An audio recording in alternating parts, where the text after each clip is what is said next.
Hello guys, welcome to another video. In this video, we're going to be looking at task 20s. Okay, so the question says, open the file that you saved in task 20m. Select from all the data only the employees who have a name that contains the two characters O and apostrophe. Okay, good stuff. So I'm going to leave the file task 20m. I'm going to leave it at the description so you can download it to do this task. Okay. So let's move on. So of course, just like I did in task 20R, I'm going to select my range again, okay, and then at the editing group, I'm going to take certain filter and then of course it's going to be on name. The filtering will be on name. So I'm going to go to text filters, okay. This time around, I'm going to choose contain, okay, contains, okay. So of course it will be O and apostrophe, something like that, okay.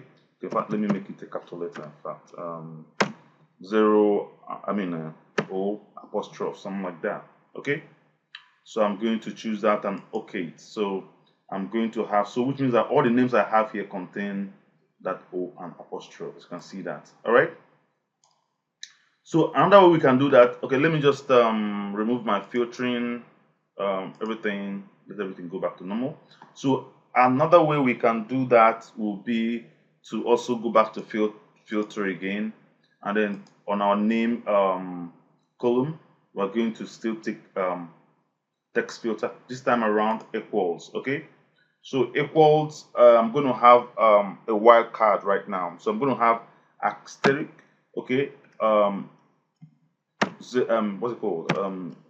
O apostrophe, okay, and I'm going to have asterisk again. So which means that this asterisk means that anything before the O apostrophe and anything after the apostrophe is required. So which means that it contains what anywhere O apostrophe is contained, that is going to bring out a record that contains O apostrophe, something like that. So that's what the asterisk is telling us. Okay, so I'm going to okay this, and then it's going to give me the same record. So those are the two ways you can do that. So you can use contains, okay, and then you can use what's it called? You can use equals, and then use the asterisk and that, all that. All right. So that's how you can do that. So that's a quick one. So thank you so much for watching. Don't forget to subscribe and also share and like the video. All right. Thank you so much. I'll see you in the next video. Take care.